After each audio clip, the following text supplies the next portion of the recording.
Hello, canoeist Lisa DeHart here, 3 Minutes with a Maine Guide, and today we're going to talk poling gear.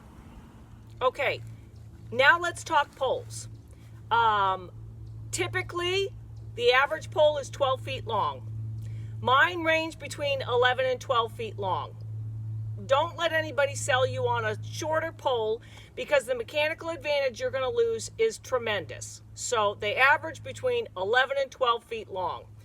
They come in different materials. This is an ash pole, which is heavy. With the two metal ends on it, it probably weighs 10 pounds. So that has good things and bad things about it. Sometimes the bad thing is lifting this and hauling it all day. But the good thing is, to make it work, because it's heavy, all you got to do is open your hand and it sinks to the bottom. And the second it sinks to the bottom, you get to use it. Now, this is an aluminum pole. It's light. It's nothing to use all day. But in order to use it, because it's light, you have to push it to the bottom every time you want to use it. So you got to decide what you want to do there. The nice compromise to two of those is a nice traditional spruce pole. It's half the weight of the ash, and it's still heavy enough to use it. All you got to do is open your hand and it'll sink to the bottom.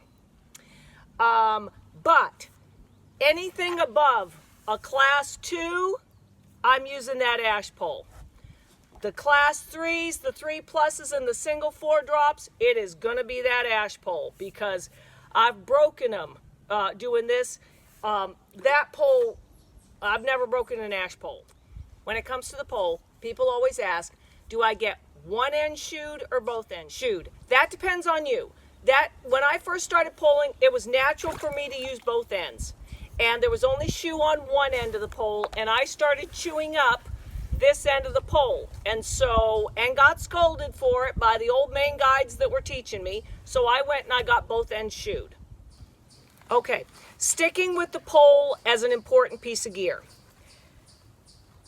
70% of poling happens behind you. This metal tip with the spike sticking out is important because you're going to drop that pole and you're going to listen. The sound of that metal tip on the bottom of the river is going to tell me, I can tell you whether I'm in gravel, whether this is skipping off a ledge, whether I'm in just a jumble of rocks that's going to grab that pole out of my hand. And it's all sound. 70% of poling happens behind you. You got to make peace with that. You're not going to see what you're doing. You hear it and you feel it. Lastly, let's talk hand positions on the pole. Your hands are going to move all up and down this pole.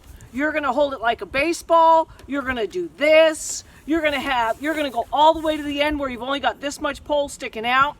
What you will never do is cross hands with the pole, okay? I'm Lisa DeHart. You've just spent 3 minutes with a Maine Guide.